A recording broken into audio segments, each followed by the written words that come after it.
प्रिय विद्यार्थी मित्रांनो, आज आपण पाहणार आहोत an appreciation of the poem कशा पद्धतीने आपल्याला पूर्ण करायचा आहे.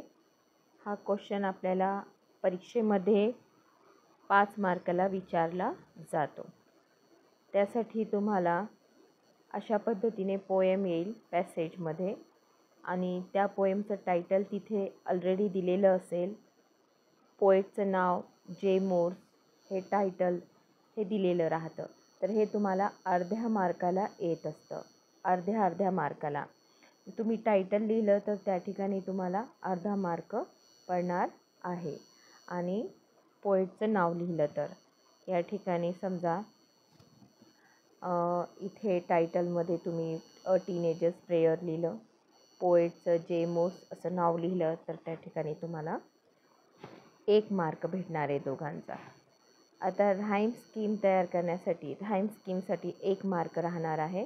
राईम स्कीममध्ये आपण बघतो की सगळ्यात शेवटचे जे शब्द आहेत त्यांच्याकडे बघायचं आहे. Beginnings, make, choose, take. तर या ठिकाणी आपण पाहू शकतो याला आपण जेव्हा ए म्हणूया बिगिनिंग्सला, या शब्दाला ए, तर मेक त्याला मॅच होत नाही, तर मेकला आपण बी म्हणूया. चूज दोघांना मॅच होत नाही, एला पण नाही आणि बीला पण नाही, त्याच्यासाठी आपण काय म्हणूया सी. परंतु टेक हे मेकला मॅच होते म्हणजे बीला मॅच होतं आहे, तर मग ए बी सी बी अशा पद्धतीची ही राईम स्कीम तयार होत आहे. मग ही राईम स्कीम जेव्हा आपण या ठिकाणी लिहिली ए बी सी बी तर आपल्याला 1 मार्क याचा पडणार आहे. वरती टायटलचा अर्धा मार्क, पोएटचा अर्धा मार्क आणि याचा 1 मार्क, एकूण आतापर्यंत 2 मार्क तुम्हाला या प्रश्नाचे भेटणार आहेत. आता आपण पाहूया फेवरेट लाईन. आता या ठिकाणी फेवरेट लाईन तुम्ही कोणतीही लिहिली पाहून तरी चालतं. त्याला तुम्हाला प्रश्न विचारलेला नाही आहे की हीच का फेवरेट, फक्त ती लाईन तुम्हाला लिहायची आहे. तर तुम्हाला या ठिकाणी तुम्ही फेवरेट लाईनमध्ये टाकलं जर का कोणती पण लाईन, 1-2 लाईन साधारणतः, तर तुम्हाला याचा पूर्णतः अर्धा मार्क तुम्हाला भेटणार आहे. त्याच्यानंतर थीम, सेंट्रल आयडिया जर तुम्हाला विचारलं तर तुम्हाला लिहायचं आहे की कवितेमध्ये कवी काय सांगत आहे. तर टीनेजर प्रेयर करत आहे गॉडला राईट डिसिजन घेण्यासाठी मदत कर. Teenager is praying to God to take the right decisions, to say no to temptation and want to see back his teenage life as lived best. अशा पद्धतीने मेसेज दिलेला आहे. तो मेसेज तुम्हाला लिहायचा आहे. फिगर ऑफ स्पीच याच्यामध्ये कोणकोणते आहे, तर फिगर ऑफ स्पीच याच्यामध्ये इन्व्हर्जन आहे, एलिट्रेशन आहे, मेटाफर आहे, ॲपॉस्ट्रॉफी आहे. गॉडला उद्देशून म्हटलेलं आहे अदृश्य शक्तीला, मग तिथे काय ॲपॉस्ट्रॉफी येईल. रिपीट झालेले साऊंड्स तर एलिट्रेशन आहे.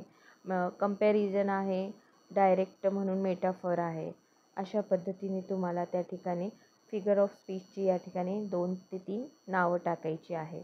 त्याच्यानंतर special features, type of the poem, language, style, tone, implied meanings etcetera. याच्यामध्ये तुम्हाला 1-2 पॉईंट्स कवर करायचे. म्हणजे पोएमची लँग्वेज सिम्पल आहे, the language of the poem is simple.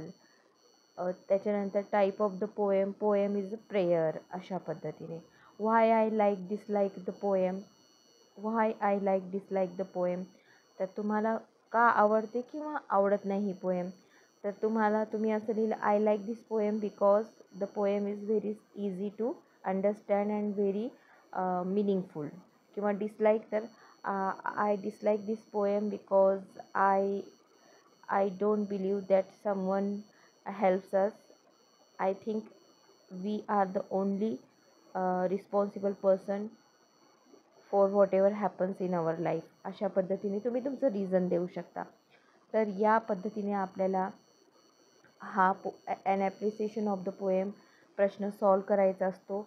हा कंपल्सरी आपल्याला बोर्ड एक्झाममध्ये येतोच. तुम्ही याचा सराव करावा. नमुन्यादाखल तुम्हाला एक अटॅचमेंट दिलेली आहे, ती तुम्ही पाहावी आणि त्या पद्धतीने तुम्ही लिहावं. व्हिडिओ पाहिल्याबद्दल धन्यवाद. Like share and subscribe to my channel. Thank you.